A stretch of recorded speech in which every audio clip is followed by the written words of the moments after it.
Welcome to my YouTube channel Physionic. आज जो हम टॉपिक स्टडी करेंगे वो है management guidelines for cumulative trauma syndrome. Cumulative trauma में क्या होता है कि अगर कोई इंजरी हुई है, वहाँ पे क्रॉनिक इन्फ्लेमेशन हुई है और हीलिंग के प्रोसेस में है वो, तो आप लोग वहाँ पे दोबारा री इंजरी कर रहे हो क्योंकि पेशेंट की एजुकेशन सही से नहीं की गई, वहाँ पे उसको बताया नहीं गया कि स्ट्रेचिंग नहीं करनी, यहाँ पे इन्फ्लेमेशन और पेन को जो है वो डिले कर देगी हीलिंग के प्रोसेस को।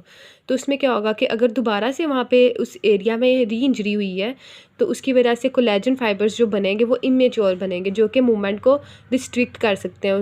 और इसकी वजह से इसकी रीजंस काफ़ी ज़्यादा हो सकती हैं, जो कि इम्बैलेंस है या एक्सेंट्रिक एक्सरसाइजेज वहाँ पे की गई हैं, मसल वीकनेस हो सकती है, बोन मेल अलाइनमेंट, या फिर returning to an activity too soon, posture की difficult posture weak awkward posture है अगर वहाँ पे, उसकी वजह से ये हो सकता है। इन्वायरमेंटल फैक्टर्स जो हैं वो भी इसके अंदर, फॉर एग्जांपल वॉकिंग या रनिंग, वो भी इसमें अपना रोल प्ले करते हैं, या एज रिलेटेड फैक्टर्स या ट्रेनिंग एरर्स, ये सारे जो हैं वो क्यूमुलेटिव ट्रॉमा डिसऑर्डर्स के कॉजेज़ हैं या कंट्रीब्यूटिंग फैक्टर्स हैं।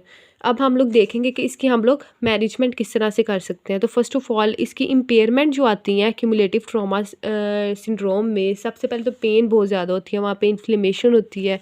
उसके बाद only after doing repeating activities, when doing repeating activities as well as after continue और अनरिमिटिंग। फॉर एग्जांपल अगर आप वहाँ पे कोई ट्रैक्चर्स देखने को मिल रही हैं, एडेशन देखने को मिल रही है, वीकनेस है उस पेनफुल रीजन में, उसके बाद पुअर मसल इंड्योरेंस है, फॉल्टी पोजीशन है, या फिर डिक्रीज यूज़ ऑफ एक्टिविटीज़ या एडीएल्स है वहाँ पे वो अफेक्टेड है, बायोमैकेनिकल डिसफंक्शन है, ये सारी इंपेयरमेंट्स हम लोग को देखने को मिलती है क्यूमुलेटिव ट्रॉमा सिंड्रोम में। अब सीटीएस की मैनेजमेंट हम लोग किस तरह से कर सकते हैं? फर्स्ट ऑफ ऑल तो एजुकेट करना है पेशेंट को, उसको काउंसल करना है टू कॉज ऑफ कि क्रोनिक इरिटेशन की जो कॉज है उसको अवॉइड करे सबसे पहले, और स्ट्रेसिंग जो है वो उस सेम पार्ट पे वो अवॉइड करे, डिक्रीज़ करे उसको, और रीइंफोर्स करे थेराप्यूटिक इंटरवेंशंस को, और होम एक्सरसाइज प्रोग्राम है वो उसको बता देना है।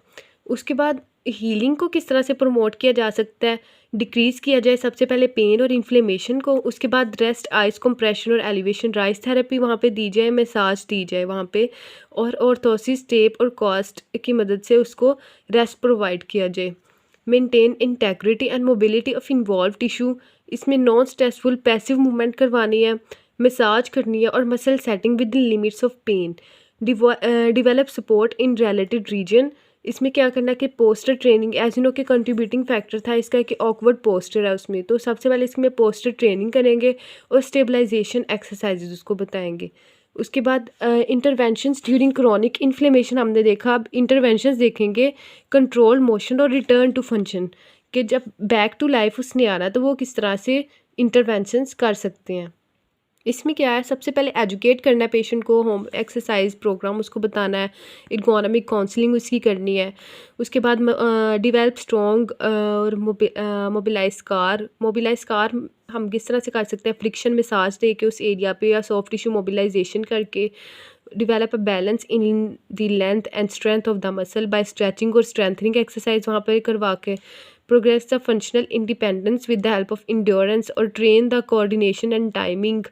उसके बाद train the muscle to function according to demand, provide alternative और support if they can not.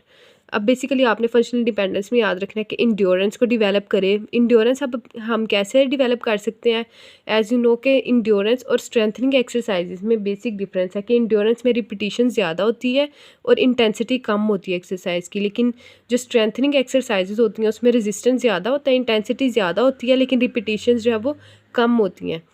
तो एनालाइज करनी है उसकी जॉब एक्टिविटी को, adapt home work and support environmental tools. अब इसमें प्रिकॉशंस क्या है, प्रिकॉशंस इसमें यह है कि ट्रेनिंग जो भी लेनी है वो safe adaptive pattern of motion में लेनी है, कि एक्सेसिव स्ट्रेचिंग नहीं वहाँ पे करनी है, जो कि पेन और इन्फ्लेमेशन को दोबारा वहाँ पे कॉज कर सकती है। आज हमने देखा कि क्यूमुलेटिव ट्रॉमा सिंड्रोम क्या होता है, इसके कंट्रीब्यूटिंग फैक्टर्स क्या हैं, इसमें इम्पेयरमेंट्स क्या होती है, जिसमें हमारे पास pain, adhesions, weakness, affected ADLs, faulty positions, biomechanical dysfunctions होते हैं, और इसका plan of care during chronic inflammation और बैक टू वर्क, जब वो जाएगा रिटर्न टू फंक्शन फेजेस में जाएगा तो उसके अंदर हम लोग किस तरह से उसमें इंटरवेंशंस कर सकते हैं। So that's all for today. Thank you.